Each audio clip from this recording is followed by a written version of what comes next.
De la ex canciller Elizabeth Astete. Ha trascendido esta página del testimonio de descargo que hace la ex canciller ante la subcomisión de acusaciones constitucionales que preside Jim Mamani. Él era el ponente, el congresista Mamani, ponente en este caso de la vacunación irregular. A ver, el documento dice lo siguiente: convencida de la regularidad del proceso de inoculación al término de una reunión del Consejo de Ministros celebrada el 21 de enero del presente año, le informé al presidente Sagasti y a la ministra Massetti las razones por las que tenía pensado vacunarme.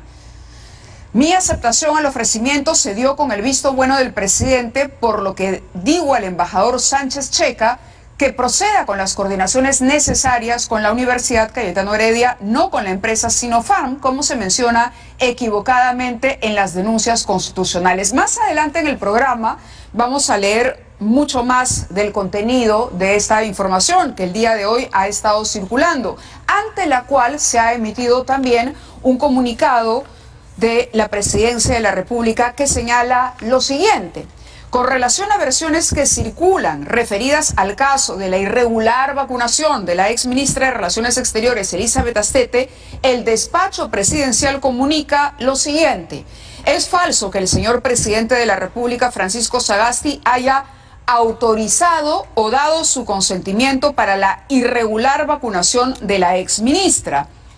El día 14 de febrero la exministra le comunicó que se había vacunado, presentó su renuncia y adjuntó la carta donde expuso los motivos de su irregular inmunización.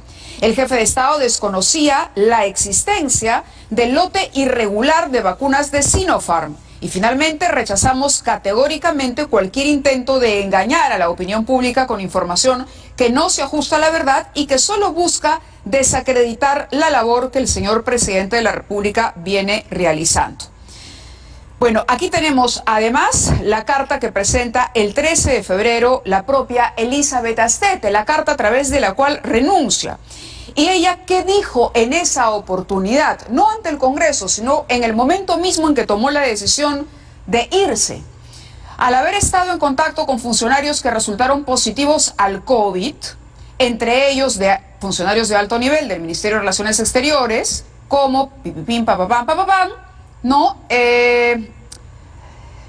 Influyó esto en mi decisión, el hecho de que entre el 8 y 26 de enero tuve que hacerme 2 pruebas moleculares, una prueba serológica y una prueba de antígenos para comprobar si estaba o no infectada debido al contacto que tuve por razones de trabajo. A ello se sumó la necesidad que tenía de viajar a Tumbes para cumplir con mi responsabilidad.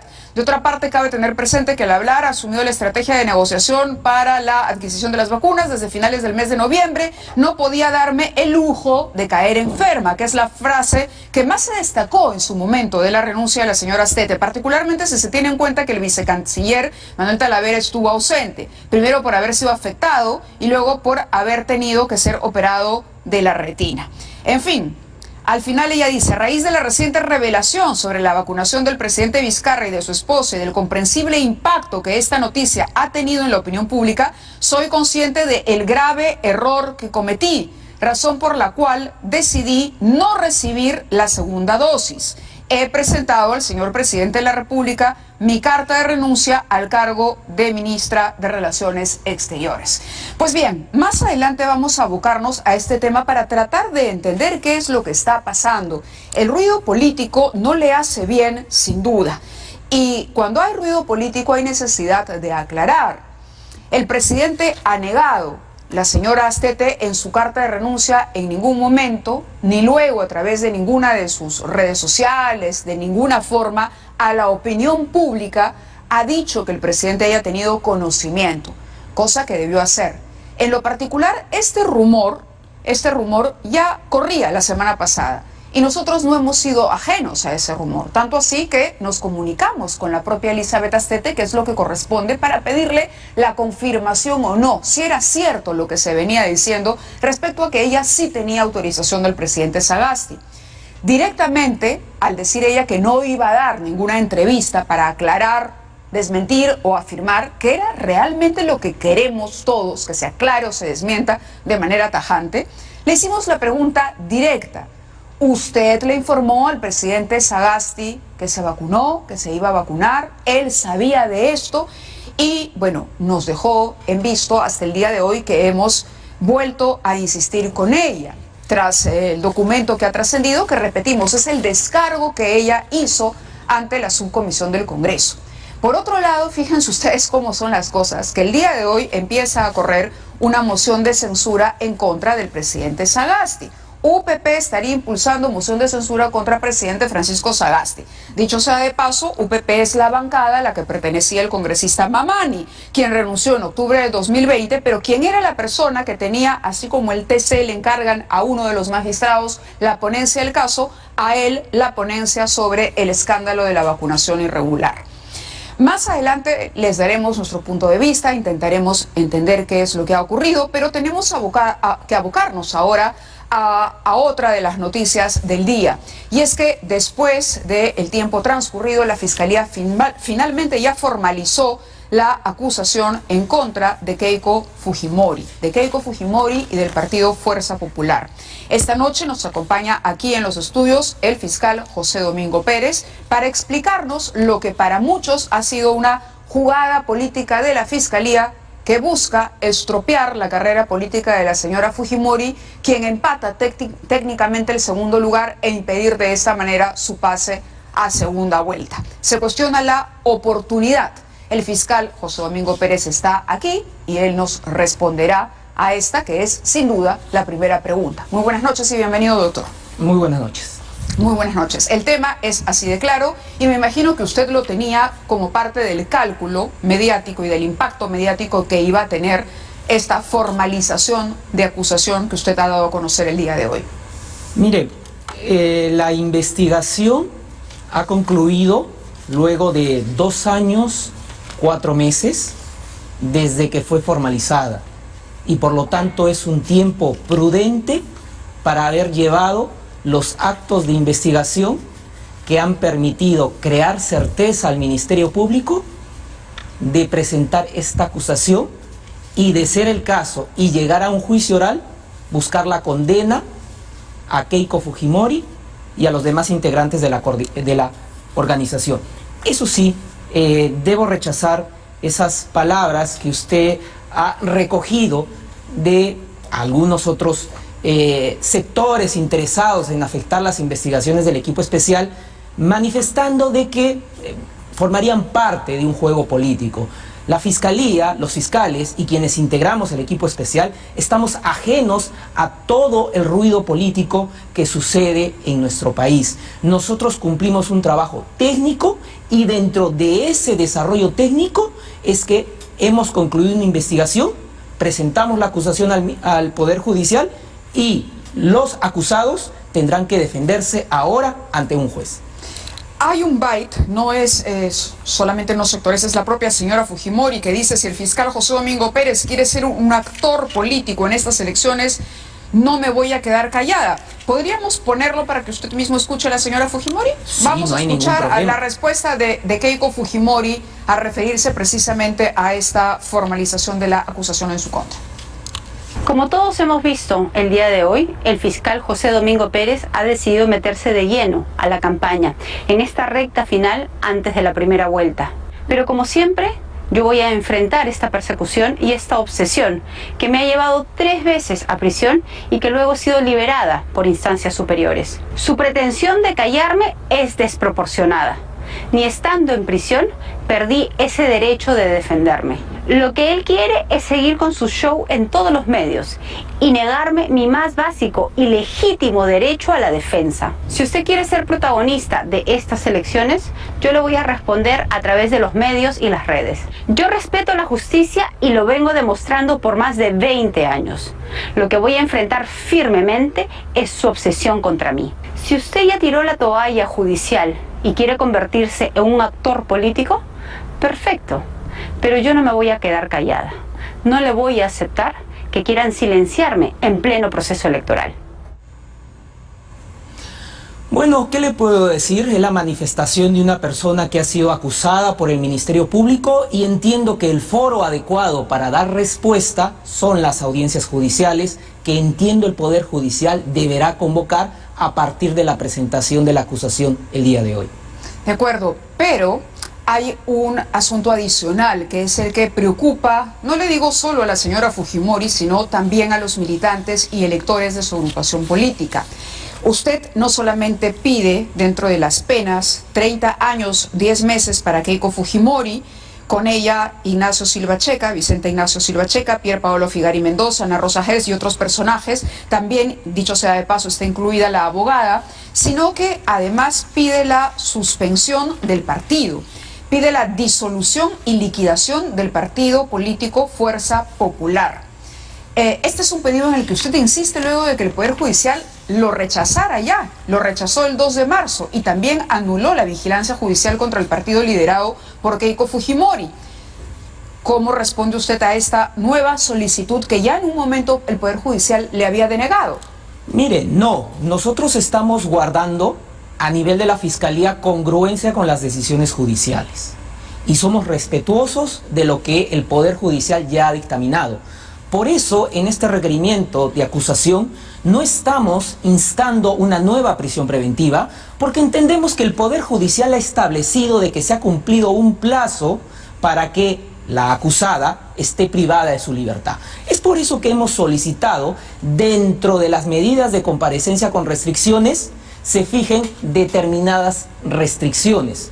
Precisamente una de ellas va a cautelar el desarrollo regular del proceso y evitar conductas como la que usted acaba de propalar en su medio de comunicación de la referida acusada, un poco descalificando la actuación de un funcionario público que simplemente cumple con la ley. Pero no hemos solicitado la suspensión de la persona jurídica Partido Político Fuerza Popular. Como usted bien ha señalado, he solicitado la disolución y la liquidación hasta que se llegue una sentencia judicial firme y un juez decrete esa imposición. He solicitado una medida de vigilancia judicial, que es la medida que el Poder Judicial accedió anteriormente y que por un tecnicismo la Sala la anuló. Por lo tanto, estamos dentro de la congruencia que ha señalado el Poder Judicial para este caso. Pero además decirle a usted que hemos pedido el impedimento de salida y el pago de una caución de 1 millón de soles que tendrá que hacer la acusada Keiko Fujimori una vez de que el juez, de llevar a cabo la audiencia correspondiente, ampare nuestro pedido. Le decía respecto al pedido de suspensión de actividades del partido, y le cito lo que aparece en el documento del juzgado del momento. El juez no está facultado para imponer de oficio una medida de coerción procesal contra una persona jurídica. Hacerlo implica transgresión al principio rogatorio y afecta el debido proceso en su vertiente de no ser desviado de los procedimientos previamente establecidos. A eso voy. La pregunta es, ¿por qué el partido político, y se lo digo así directamente, por qué el partido político, por qué no son las denuncias y las acusaciones se formulan a título personal? ¿Por qué todo el partido político, los electores, se tendrían que ver en este momento de campaña de primera vuelta, con el derecho que le asiste al elector a emitir un voto, verse afectado por una acusación y una solicitud de esta magnitud, que evidentemente crea zozobra entre la militancia de Fuerza Popular? Mire, en primer orden, lo ha establecido la Sala en el orden de que debe haber un pedido del Ministerio Público. Estoy formulando el pedido de vigilancia judicial previo o de manera cautelar previo a la imposición. ¿Qué significa vigilancia judicial, para que la gente lo entienda? Que puedan rendir cuentas de sus actividades ante el juez. Hemos solicitado de que puedan brindar cuáles son estos estados, estos gastos que viene realizando dicha persona jurídica, porque se ha probado a nivel de la investigación de que esta estructura fue instrumentalizada para los fines de la organización criminal. Y es por eso que entendemos que al final del juzgamiento y de declararse la culpabilidad debe ser disuelta y liquidada la persona jurídica. La Fiscalía, el equipo especial y mi persona estamos actuando dentro del marco de la ley, empleando los instrumentos legales que señala la norma. Entonces, no puedo entrar yo en un aspecto político cuando usted me realiza una pregunta de cuál va a ser el resultado de quienes finalmente están participando en una campaña electoral. Como le digo, no voy a entrar a ese rubro, pero sí señalarle de que son medidas proporcionales, razonables y que están dentro de la coherencia de lo que ha dictaminado el Poder Judicial últimamente. De acuerdo, 15.000 páginas, doctor. ¿Por qué tanto? Porque es una organización criminal compleja. Hay 40 personas que han sido acusadas, 2 personas jurídicas. Hay una cúpula integrada por la acusada Fujimori, Silva Checa, Figari Mendoza, Garfias de Vega, Yoshiyama Tanaka, Martínez de Cortés. Hay ejecutores que han realizado toda la actividad criminal. Hemos acusado por delitos de crimen organizado, lavado de activos, obstrucción a la justicia, falsa declaración en procedimiento administrativo, falsedad genérica. Es decir que estamos en un caso que es realmente complejo y, si usted me lo permite, sí demandaría la atención adecuada y oportuna de las autoridades del Poder Judicial para que se pudieran convocar las audiencias que corresponden precisamente a la interposición de la acusación en este caso. Es cierto, y ya lo ha comentado el doctor Rafael Vela, la sobrecarga de los juzgados de investigación preparatoria de la Corte de Crimen Organizado Nacional impide la celeridad. Tenemos acusaciones desde el año 2019 y no podemos ir a juicio oral. El caso Metro de Lima, el caso Ecoteva, el caso Interoceánica están ahí en el Poder Judicial. Y no podemos pasar a la fase del juicio oral, porque los jueces son humanos, están recargados de actividades, de labores, y no pueden darse abasto. Entonces, yo creo que a través de sus medios, que sean las autoridades del Poder Judicial que puedan dar una solución a esto. Claro, la acusación nosotros revisábamos contra el partido del señor Ollanta Humala, tenía 2.000 páginas, es decir, imagínense, 2.000 versus 15.000. Y ha tomado un año la discusión para ver el tema de la acusación. O sea, con 15.000 páginas calculamos unos 5 años. Mire, no le puedo afirmar, esto ya corresponde a la dirección del juez. Sí invocar a las autoridades del Poder Judicial de que puedan encontrar mecanismos de solución para poder atender a esta problemática que no es de ahora, que se arrastra desde el año 2019. Pero me pongo en el lugar de la defensa. La defensa diría, ok, pero me están dando 10 días para procesar ese volumen de información, porque es cierto, esta es una etapa intermedia en la que este documento va a ser de conocimiento de las partes. La doctora Loza decía hoy temprano que ella hasta el momento no conoce.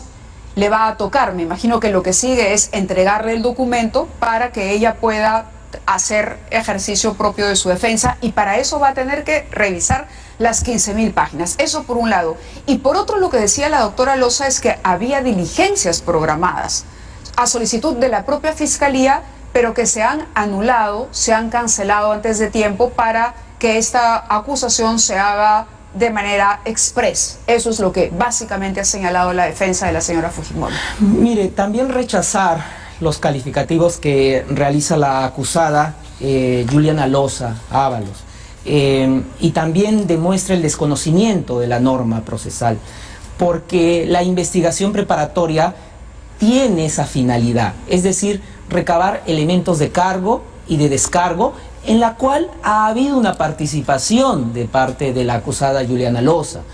Y cuando el fiscal considera que se ha llegado al objeto de la investigación preparatoria, tiene que interponer la acusación correspondiente previamente a haber concluido la investigación preparatoria. Es en ese orden de ideas que se ha tomado dicha decisión. Pero, ¿qué diligencias son las que suspendió? Mire, la defensa de los investigados estaban solicitando algunas ampliaciones de declaraciones que ya se habían realizado. Incluso habían solicitado que se amplíen declaraciones de algunos funcionarios de la empresa Odebrecht del Brasil.